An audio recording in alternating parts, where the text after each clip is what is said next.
कि ये सारी मूर्तियां टूट के बिखर जाएं और वहां एक बौना आदमकद प्रतिमा के रूप में दिखाई पड़ने लगे।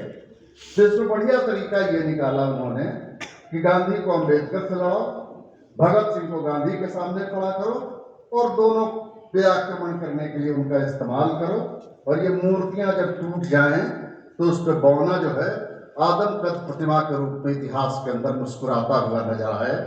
तो इतिहास पे आक्रमण की कोशिश इसी कोशिश का हिस्सा है। लेकिन मूर्तियां तो जमीन पे नहीं बनाई जाती हैं, जमीन पे जो बनती हैं सो बनती हैं, वो लोगों के ख्वाब में बनती है, वो लोगों के गीत में बनता है। मैं झारखंड से आता हूँ, झारखंड कहाँ जिंदा है? झारखंड में बिरसा मुंडा आदिवासियों के सपनों में जिंदा है और उनके गीतों में जिंदा है।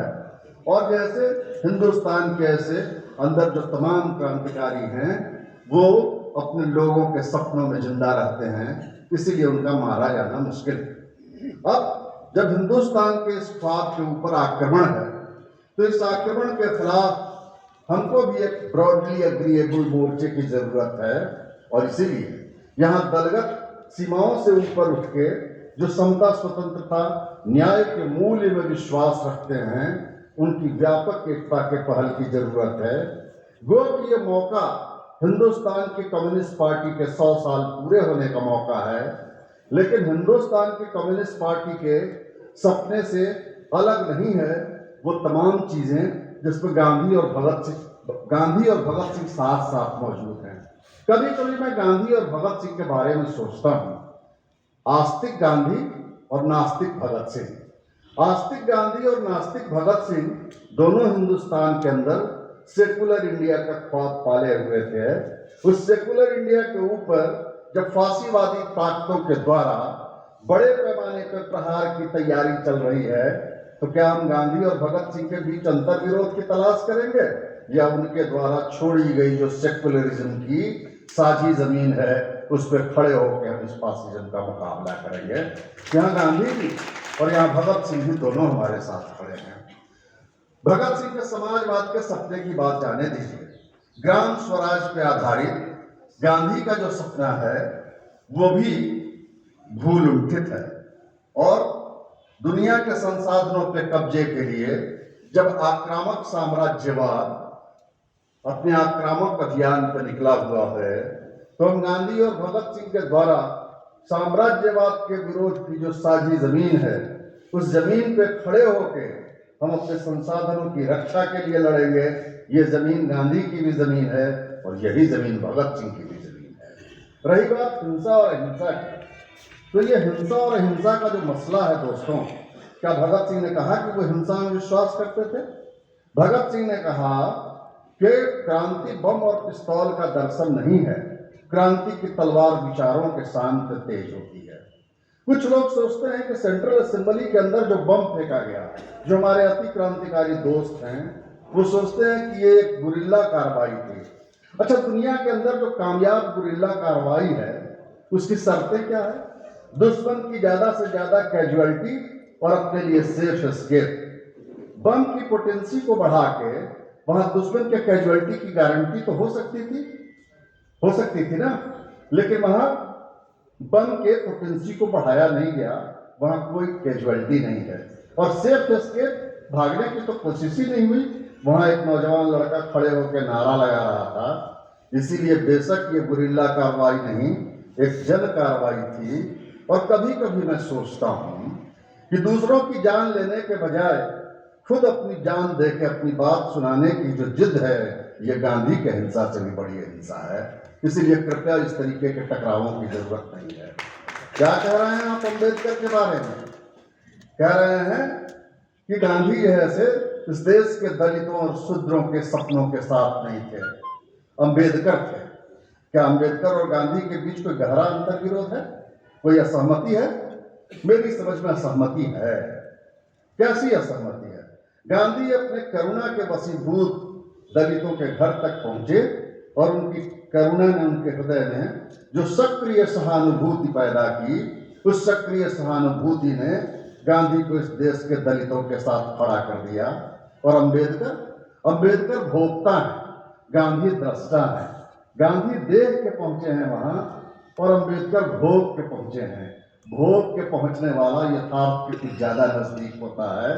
तो ये भोक्ता और दृष्टा के बीच के जो परसेप्शन का फर्क है, यही फर्क गांधी और अम्बेडकर के बीच है।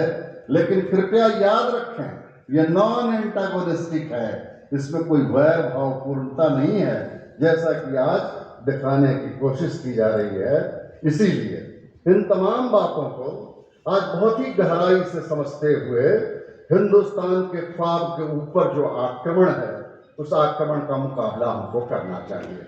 क्या हमारे पास कोई साझी जमीन है? क्या है ये साझी जमीन? मैं जब बहुत छोटा था तो कभी कभी घर से निकलता था तो मंदिरों से मुझको एक गीत बजता हुआ सुनाई पड़ता था, मन तड़पत हरि दर्शन को आज। आप सोच रहे होंगे कि मैं इस गीत का जिक्र क्यों कर रहा हूं। मैं इस गीत का जिक्र इसलिए कर रहा हूं कि जो बड़ी उम्र के लोग यहाँ बैठे हैं उनको मालूम है कि ये बैजू बावरा फिल्म का गीत है। इस गीत को लिखा शकील बदायूनी ने, धुन बनाई नौसाद ने, गाया मोहम्मद रफ़ी ने। लिखने वाला मुसलमान, गाने वाला मुसलमान, धुन बनाने वाला मुसलमान, और बजता है मंदिर में। ये है हमारा हिंदुस्तान, ये है आइडिया ऑफ इंडिया, ये है हिंदुस्तान का वो ख्वाब जिस ख्वाब के ऊपर सतत आक्रमण की प्रक्रिया जारी है। इस ख्वाब की रक्षा कौन करेगा और क्यों करनी चाहिए इस ख्वाब की रक्षा? असल में ये जो पूरा डिस्कोर्स आज का खड़ा हुआ है, ये अपने सार तत्व में मनुवादी, ब्राह्मणवादी, शूद्र विरोधी, स्त्रियों से बैर रखने वाला पूरा ख्वाब है। इस ख्वाब में आक्रामकता भी है और जिंगोइज्म, जिसको पुंसत्व का ऐलान भी है। 56 इंच की छाती, गांधी के पास 56 इंच की छाती नहीं थी। कभी कभी मैं इसके लिए एक रूपक का इस्तेमाल किया करता हूं। वो रूपक में क्या इस्तेमाल करता हूं कि राम के मर्यादा पुरुषोत्तम होने में कौन सा राम मर्यादा पुरुषोत्तम है? दशरथ का बेटा, सीता का पति, लक्ष्मण का भाई, बेशक सभी। लेकिन इन सबके मिलने में भी एक मसला यह है कि कोई एक कैरेक्टर का जो विशिष्टता होता है वो आपको फैसिनेट करता है। मुझसे आप पूछिएगा कि क्या फैसिनेट करता है आपको, तो मुझको राजा जनक के दरबार में खड़ा हुआ राम लक्ष्मण के लिए परशुराम से माफी की मांग कर रहा है। तमाम शक्ति और सामर्थ्य के बावजूद यह ताकत की जो विनम्रता है और अहंकार का जो परित्याग है, ये मुझको फैसिनेट करता है। और मैं इस रूपक का इस्तेमाल इस रूप में करता हूं कि जब आप किसी के आगे हाथ जोड़ के खड़े होते हैं तो आपकी छातियां थोड़ी सी सिकुड़ जाती हैं। इतिहास में जब छातियां सिकुड़ती हैं तो मर्यादा पुरुषोत्तम पैदा होता है। इतिहास में जब छातियां कुछ ज्यादा ही चौड़ी हो जाती हैं तो अक्सर हिटलर पैदा होता है। हमारे पास चौड़ी छाती वाला एक नेता है। तो ये जो मसला है, इस मसले को हम देखें कैसे? ये विनम्रता को जो दुर्गुण बना दिया गया है, इस दुर्गुण की वजह से होता क्या है? कितना मर्दाना बच्चा आपको चाहिए? क्या है मर्दानगी की परिभाषा? क्या है वीरता की परिभाषा? गांधी वीर नहीं था। हमले हो रहे हैं, इस गवर्नमेंट उसको बोल रही है कि आप सिक्योरिटी ले लीजिए, वो निर्भय खड़ा है। 100 बंदूकों के बीच खड़ा आदमी आज जो है सो निर्भयता का संदेश देता है। गांधी निर्भय नहीं है। क्या है? आंख में अंगार रहे, हाथ में तलवार रहे, ये मर्दानगी की परिभाषा है? कितना मर्दाना बेटा चाहिए हमको? कितना मर्दाना? उसके मोटरसाइकिल के बगल से कोई दूसरा कोई पास लेके निकल जाए तो उसकी मर्दानगी जग जाए और वो पीछे से दौड़ के जाए और उसकी गर्दन पकड़ के ये कहे कि तेरी ये हिम्मत कि तुमने मुझसे पास ले लिया। इस देश में रोड रेजिंग में हत्या हो रही है, रोड में साइड लेने में हत्या हो जा रही है। क्या आपको इतना मर्दाना बेटा चाहिए? ये सवाल हमारे सामने उपस्थित है। मैं इसलिए कह रहा हूं कि जब आपके लिंगुअल डिस्कोर्स में हिंसा भर जाती है, जहां हमको गांधी की जरूरत पड़ रही है, उसका जिक्र मैं कर रहा हूं। जब आपके लिंगुअल डिस्कोर्स में हिंसा भर जाती है तो आपके बिंब भी हिंसक हो जाते हैं। कैसे हो जाते हैं ये बिंब? व्यक्तिगत तौर पर मैं आस्तिक आदमी नहीं हूं, लेकिन हम अपने महाकाव्यों का सम्मान तो जरूर करते हैं और उनको समझते भी हैं। कैसे ये हिंसक बिंब है? मैं पिछले दिनों अपने शहर में रामनवमी के मौके पे एक जगह से गुजर रहा था। तो हमारे शहर में एक पुरानी परंपरा है कि रामनवमी के मौके पे जब जुलूस निकलता है तो मुहर्रम वाली कमेटी के जो लोग हैं वो जुलूस वालों को रोक के शरबत पिलाते हैं और थोड़ी पगड़ी वगड़ी बांधते हैं, और मुहर्रम वाले जब निकलते हैं तो रामनवमी की जो कमेटी है वो उनका स्वागत करती है। और उस मौके पे एक छोटा सा गैदरिंग टाइप का होता है, कुछ लोग बोलते भी हैं उसमें। कुछ लोगों ने मुझसे कहा कि आप भी कुछ कहिए, तो मैंने उनको कहा कि जब तक ये सिलसिला हमारे शहर में है कि हम एक दूसरे का स्वागत कर रहे हैं, तब तक ये शहर शुक्राने के काबिल है, और आपका शुक्रिया। ये सिलसिला कब तक चलेगा ये मुझको मालूम नहीं है। मैंने वो पॉलिटिकल मंच नहीं था, लेकिन अपनी बात रखी थी, तो मैंने कहा जब तक ये सिलसिला चल रहा है तब तक आप शुक्राने के काबिल हैं। ये सिलसिला कब तक चलेगा मुझको मालूम नहीं, लेकिन अगर आपने मुझको बोलने का इजाज़त दिया है तो कृपा करें मुझ पर। मुझको कुछ बातें खटकती हैं जिनका जिक्र मैं करना चाहता हूँ। क्या बातें खटकती हैं मुझको मेरी माँ याद आती है, हाथ में धनुष लिए रौद्र राम समुद्र को धमका रहे हैं। आप कहिएगा क्या तकलीफ है आपको इसमें? मैं कहूँगा कोई तकलीफ नहीं है, स्वामी तुलसीदास ने इस राम का जिक्र किया था। मेरी दिक्कत यह है कि मेरी आंखें कुछ और खोजती हैं। मैं जब छोटा था तो मेरी माँ कहती थी कि ठुमक ठुमक चलत रामचंद्र रघुराई बाजे पैजनिया, तो ये ठुमक ठुमक के चलने वाला रामचंद्र कहाँ चला गया? तुलसीदास कहते थे मंगल भवन मंगलहारी द्रवहु सो दशरथ अजय बिहारी, ये दशरथ के आंगन में विहार करने वाला राम कहाँ चला गया? और सेवरी का जूठा बेर खाता हुआ राम कहाँ चला गया? निषाद का पैर धोता हुआ राम कहाँ चला गया? जब आपको रौद्र छवियों से कुछ ज्यादा प्रेम हो जाए तो आपको डरना चाहिए। यह कविता के मृत्यु की घोषणा है। क्यों भाई? अगर आपको ऐसी ही रौद्र छवि चाहिए तो एक रौद्र छवि आपको महाभारत से भी मिल सकती है, जब रौद्र कृष्ण हाथ में रथ का चक्का लेके भीष्म की तरफ बढ़ रहे हैं। अगर कृष्ण की यही एकमात्र छवि होगी तो मीरा बेचारी कैसे लिखेगी कि जाके सिर मोर मुकुट मीरा के पति सोई? तो रौद्र छवियों से जब आपको ज्यादा प्रेम हो जाए तो यह कविता के मृत्यु की घोषणा है। और कविता की मृत्यु का मतलब तो क्या है? दुनिया की सबसे पहली और सबसे शानदार कविता माँ के होठों पे आने वाली लोरी है। इसीलिए यह षड्यंत्र हिंदुस्तान के संविधान के खिलाफ नहीं है, यह मनुष्य के सबलाइमेशन के खिलाफ युद्ध है, मनुष्य के मानवीकरण के खिलाफ, उसके उदात्तीकरण के खिलाफ युद्ध है। सभ्यताएं चांद की यात्रा करती हैं, लेकिन संस्कृतियां मनुष्य का निर्माण करती हैं। और आज यूनिवर्सिटी में क्या कहा जा रहा है? ह्यूमैनिटीज पढ़ के क्या कीजिएगा? मानविकी पढ़ के, पॉलिटिकल साइंस पढ़ के क्या होगा भाई? अकबर बिरबल का नाम जान के और जैसे अकबर का बाप कौन था ये जान के क्या कीजिएगा? हिस्ट्री को हिकारत की नज़र से देखो, उसके लिए फंडिंग कम हो रहे हैं, उसके लिए रिसर्च कम हो रहे हैं। इसका मतलब क्या है?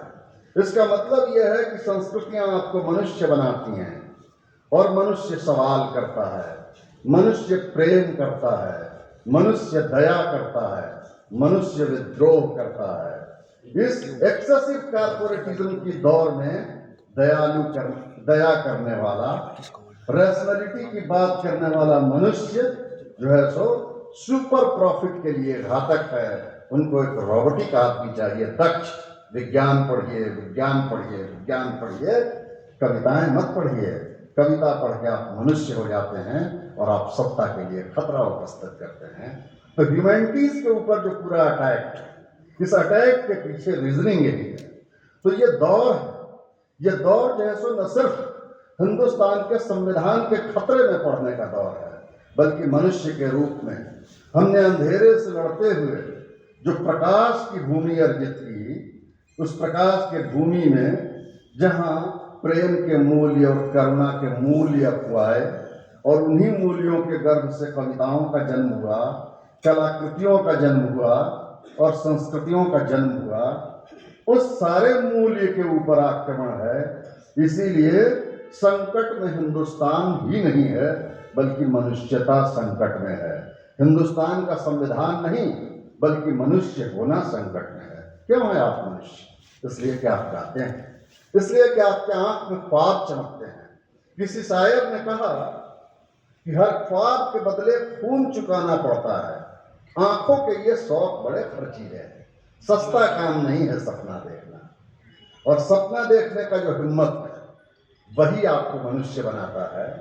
इतिहास में बहुत बार ऐसा मौका आता है जब इतिहास के जो नायक हैं युद्ध के मैदान में मार दिए जाते हैं और पराजित हो जाते हैं, लेकिन इन पराजय की कथाओं को जुग जुग तक गाया और कहा जाता है। बड़े आदमी और छोटे आदमी में क्या फर्क है? अशोक कलिंग के मैदान में सर झुकाए खड़ा है।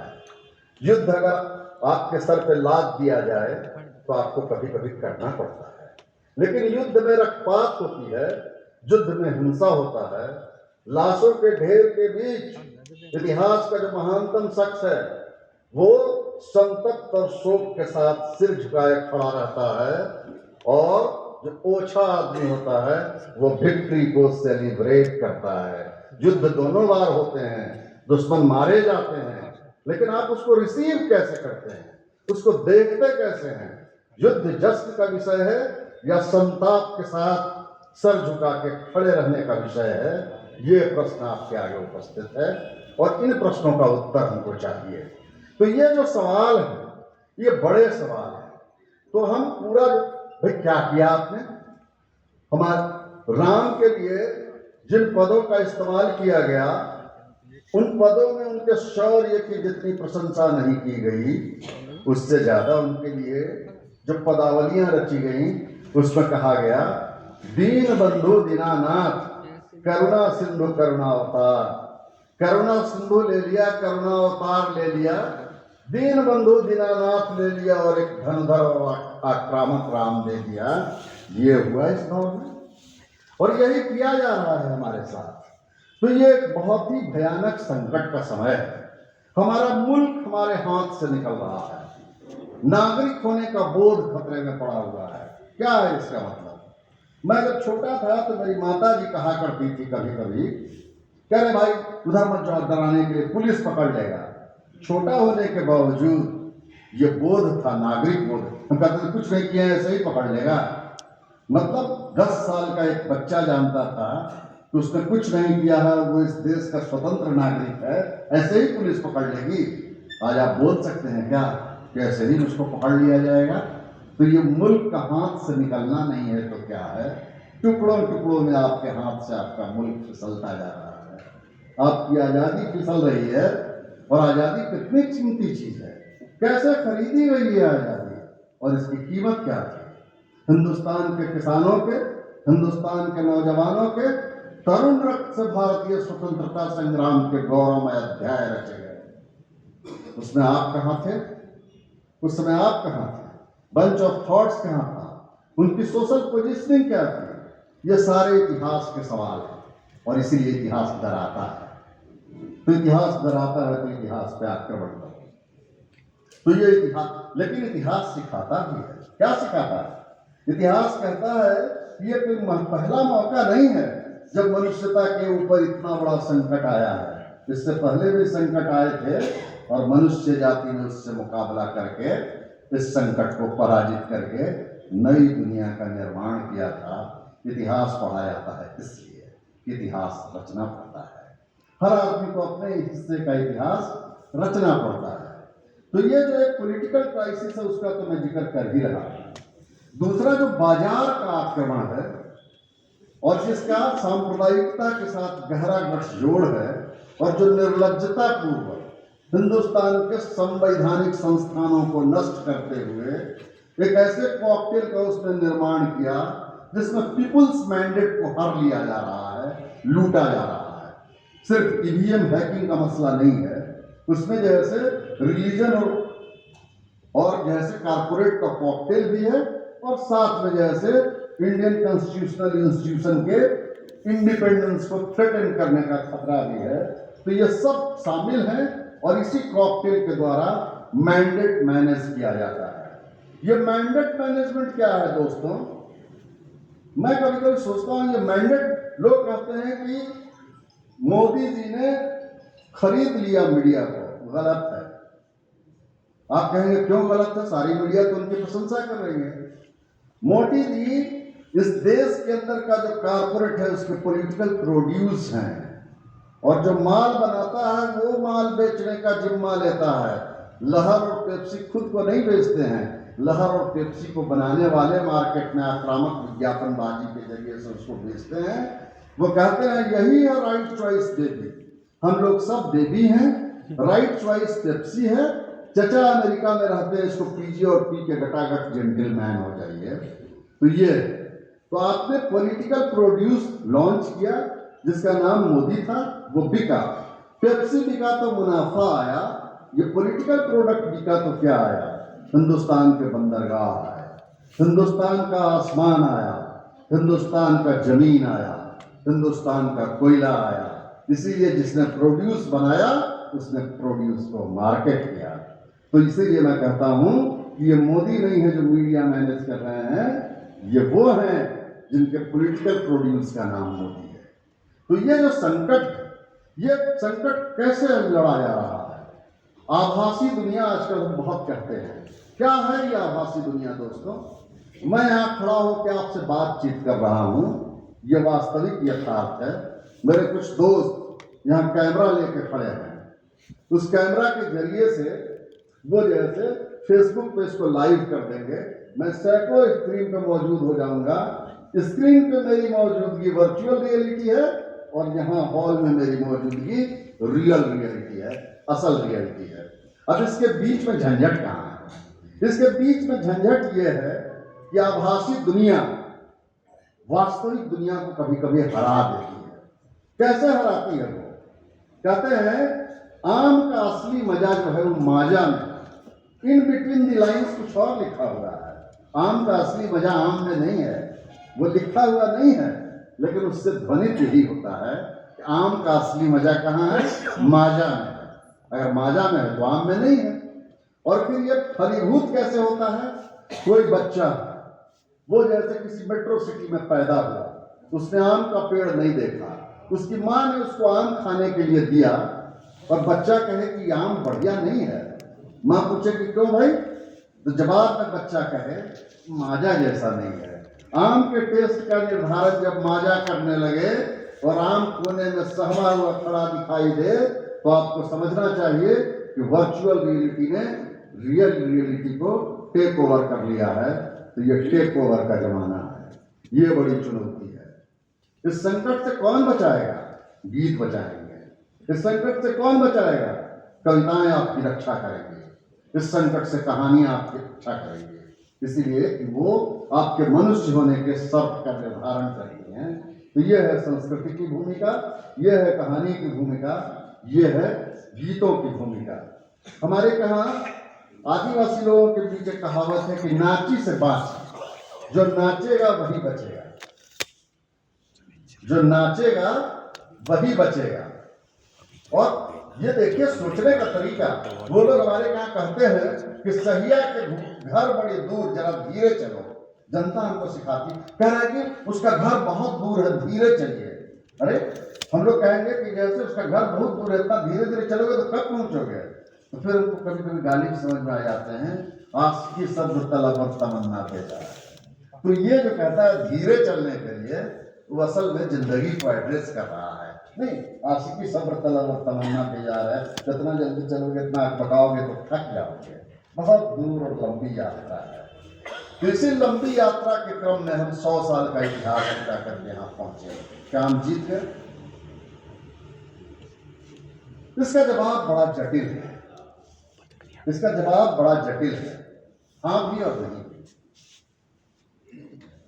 हाँ मतलब आधुनिक भारत का सांस्कृतिक इतिहास बाम का इतिहास है। किसको देखोगे भाई? फैज देखो कि मखदूम देखो कि त्रिलोचन देखो कि नागार्जुन देखो, किसी और को देखो, क्या लिखोगे अगर ये 100 साल का इतिहास नहीं होगा और इस पॉलिटिकल फिलॉसफी की आग वहां मौजूद नहीं होगी? क्या लिखिएगा? किस चीज की चर्चा कीजिएगा कि ये इंडियन कल्चर का हिस्ट्री है? रोमिला थापर नहीं होंगी, वहां हरवंश मुखिया नहीं होंगे, वहां सुशोभन संस्कार सरकार नहीं होंगे, वहां विपिन चंद्रा नहीं होंगे, वहां और दुनिया में देखिए तो चार्ली चैपलिन नहीं होंगे, बलराज साहनी नहीं होंगे, श्याम बेनेगल नहीं होंगे, क्या बताइएगा, ये किसका इतिहास है? हम अपने इतिहास को क्लेम करना भूल गए हैं। हम अपने इतिहास को क्लेम करना भूल गए हैं। सफलता सिर्फ वही नहीं है, सफलता कहीं और भी है जिसको जानने और समझने की जरूरत है। गीत रचे जाते हैं मनुष्य के करुणा के गर्भ से और बहुसंख्यक जनता के प्रति अपने सक्रिय सहानुभूति से।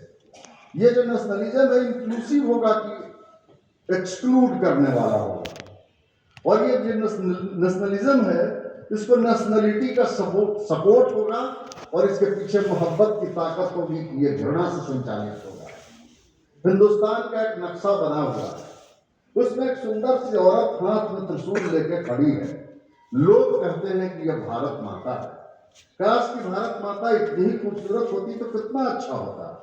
एक दफे काशी के विद्वत परिषद में जवाहरलाल नेहरू बोल रहे थे। वहां बोलते हुए उन्होंने कहा कि मैं बहुत बार ये कोशिश करता हूं कि भारत माता का मैं ठीक वैसा ही ध्यान करूं कि जैसी भारत माता तस्वीरों में दिखाई गई है, लेकिन जब जब मैं ऐसी किसी भारत माता का ध्यान करता हूं तो मैं खुद को नाकाम पाता हूं और मुझको चित्रों में लिपटी हुई एक औरत दिखलाई देती है जिसकी तसलियां गिनी जा सकती हैं। कमोबेश हालत यही है, लेकिन वो तस्वीर वाली भारत माता जो है वो अमूर्त है। अमूर्त भारत माता से मोहब्बत करना आसान है। क्यों भाई? इस भारत माता से मोहब्बत करने के लिए सचिन के छक्के पे ताली बजाना पड़ता है। इस भारत माता से मोहब्बत करने के लिए ऐश्वर्या राय अगर रैंप पे कैट वॉक कर रही हो और हिंदुस्तान की कोई लड़की दुनिया के सुंदर लड़कियों में शुमार हो गई हो तो सीटी बजाने का मौका निकल आता है। इस भारत माता से मोहब्बत करने के लिए हिंदुस्तान और पाकिस्तान के बीच मैच हो और पाकिस्तान हार जाए तो नेशनलिज्म को सेलिब्रेट करने के लिए शाम को चीयर्स कहने का मौका निकल आता है। ये नेशनलिज्म बड़ी थ्रिलिंग है, इंचेंटिंग है, मजेदार है, रोमांटिक है, इसको कुछ नहीं करना है, बड़ा मजा है। लेकिन जब हम भारत माता कहते हैं, हम मतलब आप सब लोग जहाँ बैठे हुए हैं और जिनके पास देश का एक ख्वाब है, जब हम भारत माता कहते हैं तो वो कोई अमूर्त सत्ता नहीं है, वो दिल की तरह धड़कती हुई एक जिंदा चीज है जिसमें 140-45 करोड़ लोग सांसें लेते हैं, जिनके जिंदगी की अपनी अजियतें हैं, जिनके जिंदगी की अपनी मुश्किलें हैं, जिनकी जिंदगी के अपने तकलीफें हैं, जिनके अपने ख्वाब हैं। और इस भारत माता, ये भारत माता अपने को एक्सप्रेस करती है नदियों के रूप में, आपसे बेहतर कौन जानता है, पहाड़ों के रूप में, जंगलों के रूप में। पहाड़ जो नंगे कर दिए गए, जंगल जो काट दिए गए, नदियां जो नाले से बदतर हो गई, और तब भारत माता आर्तनाद करती हुई आती है और अपने बच्चों को आवाज लगा के कहती है, मेरे चाहने वाले, मेरे महबूब बेटे कहाँ हो, मेरी इस दुर्दशा को कुछ तो बोलो। कोई बोलता ही नहीं है, इसलिए कि जब आप इस भारत माता से मोहब्बत करते हैं तो आपके मुंह का जायका खराब हो जाता है, आपके कंधे पे बदमजा किस्म की जिम्मेवारियां चली आती हैं और आपके पैर धरती के कठोर चट्टान से टकरा जाते हैं। इसलिए उनसे पूछिए व्हाट रियल नेशनलिज्म इज, सचमुच में नेशनलिज्म कहते किसको हैं? जिसको नेशनलिज्म कहते हैं उसको हमने बरता भी, उसको हमने निभाया भी। इसीलिए हमने चंदर सिंह गढ़वाली को भी पैदा किया, इसीलिए डांगे सबसे ज्यादा दिनों तक जेल के अंदर रहे, इसीलिए लाहौर कंस्पिरेसी केस के हम हिस्सेदार थे, इसीलिए हमने जैसे बेरठ कंस्पिरेसी केस पे जैसे गवाही दी कि हम अपनी धरती से और अपनी माँ से कितना मोहब्बत करते हैं। मोहब्बत के गर्भ से ताकत पैदा होती है, मोहब्बत के गर्भ से ताकत पैदा होती है। हाँ, मीरा प्रेम के महामूल्य के प्रतिष्ठा की कवयित्री हैं, रानाशाही को धत्ता बता देती है। सामंतवाद से कौन टकराया? मीरा टकराई। ताकत कहां से आया? प्रेम से ताकत आया। ठीक है ना? एक शेर है कि आंधियां तुमने दरख्तों को गिराया होगा, गुल से लिपटी हुई तितली को गिराओ तो जाने। आंधियां तुमने दरख्तों को गिराया होगा, गुल से लिपटी हुई तितली को गिराओ तो जाने। बड़ा सा बाघ एक माँ से उसके गोदी से बच्चा छीन के दिखाए तो माँ के जिंदा रहते। वो दुबली पतली काया वाली औरत कहां से ये ताकत पाती है? इसलिए प्रेम का जो मनुष्यता के ताकत का जो स्रोत है वो घृणा नहीं, प्रेम है। प्रेम के गर्भ से दुनिया के अंदर ताकत का जन्म होता है। और इसीलिए हबीब जाली कहते हैं समझ में नहीं आता था, एक दिन समझ में आया। कहते थे किस्सा जब हौले सुरों में यूसुफ जुलेखा का चलता था तो कसर साहों के हिलने लगते थे, चाक सीनों के सिलने लगते थे। तो मुझको लगा भाई यूसुफ जुलेखा के किस्सा से प्रेमी के छाती का जो दाग है वो सिल जाए, ये बात तो समझ में आती है। लेकिन सुल्तान का महल क्यों मिलता है? प्रेम आपको बीइंगनेस में लाता है, आपके होने की घोषणा है प्रेम। और मनुष्य जब होता है तो वो सत्ता को चुनौती देता है। वो जेल के अंदर बैठ के कविताएं लिखता है, वो उदास, उद्भ्रांत और दुख में मरना पसंद नहीं करता है। वो आवेग के साथ लड़ते हुए मारे जाना चाहता है। इसीलिए ये बीइंगनेस बड़ा खतरनाक है और प्रेम जो है आपको अपने बीइंगनेस में लेके चला आता है। आज इस देश को घृणा के ताकत से संचालित करने की तैयारी चल रही है। तो ये पूरी लड़ाई उसी घृणा के खिलाफ है। और ये जो हिंदुस्तान का संकट दिखाई पड़ रहा है, ये जो देश का संकट है सो तो है, ये मनुष्यता का संकट है। ये डिह्यूमनाइजेशन का एक प्रोसेस है। मनुष्य के अमानवीकरण की जो पूरी प्रक्रिया चल रही है, ये उसकी कोशिश है। बाजार का हमला है, ये चुनौती है। बाजार का हमला मतलब एक बच्चा है घर से चला, माता जी ने सोचा कि ट्रेन में जा रहा है तो इसको जैसे पूरी सब्जी बना देते हैं, पेंट्री में अच्छा खाना नहीं मिलता है। उन्होंने जैसे अखबार को उसको लपेटा और कपड़े में बांध के बेटे को दे दिया।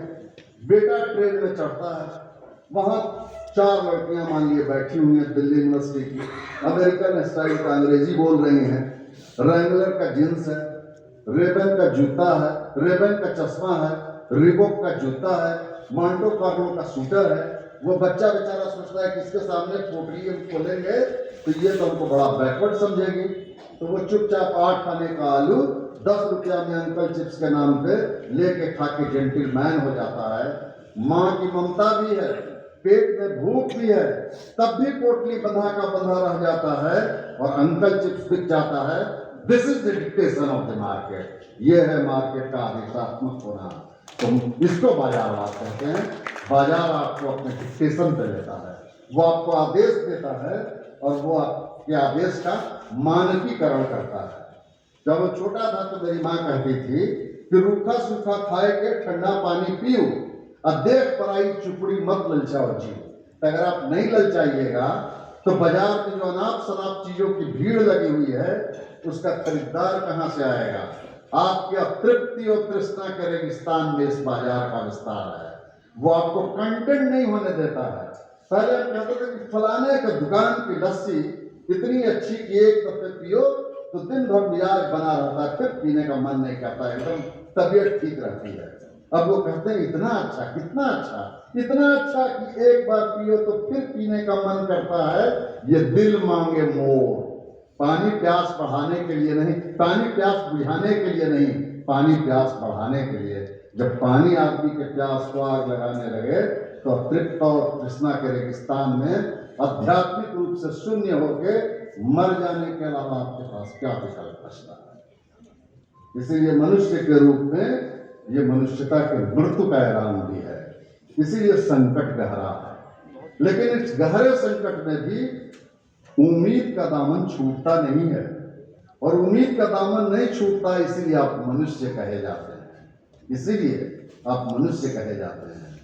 बाकी कम्युनिस्ट पार्टी की हिस्ट्री का सवाल है तो कल थोड़ी बहुत बातचीत करेंगे, लेकिन अभी जो इन जनरल क्राइसिस है उस इन जनरल क्राइसिस की मैं बात कर रहा हूँ। ये बड़े भारी संकट का दौर है और इसी संकट के दौर में हमको लड़ना पड़ता है।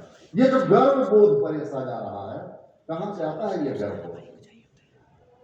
ये गर्वबोध जो है करता क्या है आपके साथ? करता ये है कि पहले आपको बोलता है कि आप सबसे महान थे, फिर बोलता है कि कुछ लोग आपको जैसे नष्ट कर दिए, आपका विक्टिमाइजेशन करता है, फिर वो आपके लिए दुश्मन खोज के लाता है। ये दुश्मन है जिसने आपको तबाह कर दिया, और फिर वो एक मुक्तिदाता खोज के लाता है। ये है जो आपको इस दुश्मन से रक्षा कराते हुए आपके आहत स्वाभिमान की रक्षा करेगा। ये है गर्वबोध बरसने का खेल। पहले वो आपको महानता और गर्व के आनंद में डुबकी लगवाता है, फिर कहता है सब कुछ खत्म हो गया और ये है खत्म करने वाला और अब कुछ नहीं बचने वाला है। लेकिन खैर बहरहाल एक उम्मीद है, ये आपको बचाएगा और मसीहा आता है और देखते देखते ताना साफ हो जाता है। तो ये खेल इसी तरीके से चलाया जाता है। ये गर्वबोध और क्या है?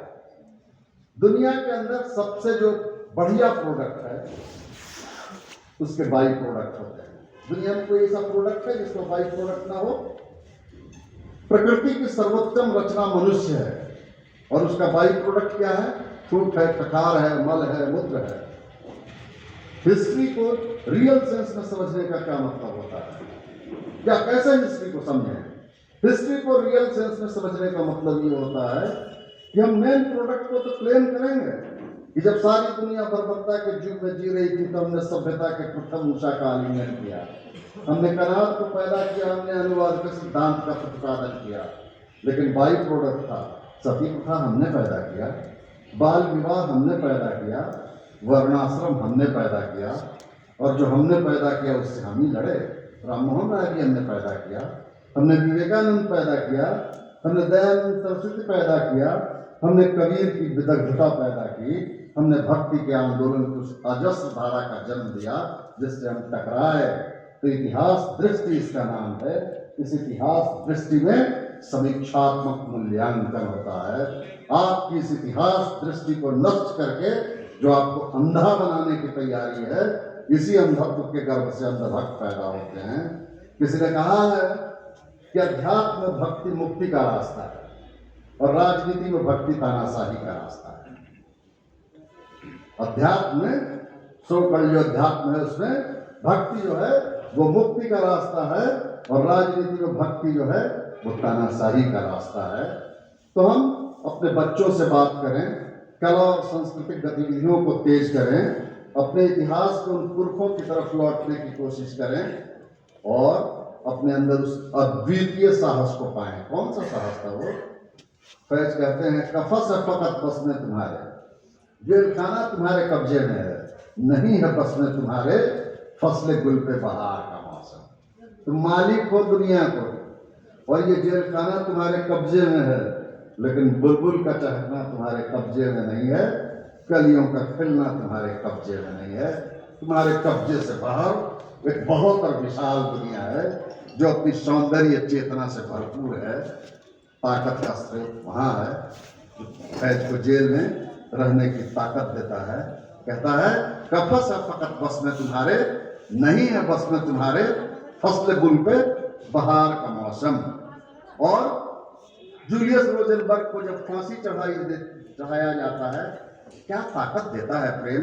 इस अंतिम नज्म के साथ मैं अपनी बात खत्म करना चाहूंगा कि प्रेम के ताकत का स्रोत क्या होता है। तो उसने अपनी महबूबा को चिट्ठी लिखा, पत्नी को चिट्ठी लिखा कि यार ऐसा है कि हम चाहते थे कि तुम्हारे होठों पे तबस्सुम की लकीर हंसी कर देखें। और हर आदमी जो मोहब्बत करता है वो अपने चाहने वाले के चेहरे पे हंसी की लकीर देखना चाहता है, लेकिन अलहदा तरीके से ये कोशिशें नाकाम हो जाती हैं। तो हमने समझा कि मिल के बदलो दुनिया, सबके होठ मुस्कुराए और उसमें तुम्हारा होठ भी शामिल हो। ये एक विनम्रता थी उसकी। उसने पर्सनलाइज भी किया, कहा कि हम क्रांतिकारी तो है नहीं, हम तो तुम्हारे सैदाई हैं और तुम्हारे होठ पे जैसे तबस्सुम की लकीर के तमन्नाई हैं और इसीलिए ये फांसी के तख्ते तक चले आए। तो फैज ने उस पर लिखा, एक नज्म लिखा, बहुत अच्छी नज्म है। हम तेरे होठों के फूल की चाहत में दार के खुश्क टहनी पे वारे गए, हम तेरे हाथों के सम्माहों की हसरत में नीम तारीख अंधेरे उजाले राहों में मारे गए। मारे तो गए भाई, लेकिन हुआ क्या? कहा कि सूलियों पर जब उनको चढ़ाया जा रहा था, सूलियों पर तेरे होठों की लाली लपकती रही, तेरे जुल्फों की मस्ती बरसती रही, तेरे हाथों की चांदी दमकती रही। किसको परवाह है? किसको परवाह है? तो ये डिफीट जो है ट्रांसलेटेड हो जाता है मनुष्य के जब अहिंसा का विस्तार होता है। कहता है कि तेरे होठों की लाली लपकती रही, तेरे जुल्फों की मस्ती बरसती रही, तेरे हाथों की चांदी दमकती रही, जब भी भूली तेरे राहों में सामने सितम, देख चले आए हम लाए जहां तक कदम, लब पे हरफे गजल दिल में कंदिले गम, अपना गम था गवाही तेरे हुस्न का देख इस गवाही पे कायम है हम। नारसाई जुदाई अगर अपना तकदीर है तो तेरी उल्फत भी तो अपनी ही तदबीर थी। डॉक्टर थोड़े बोला था कि कम्युनिस्ट पार्टी में जाके शामिल हो जाइए। लड़े, शहीद हुए, काम आए, हारे, जीतेंगे। शुक्रिया।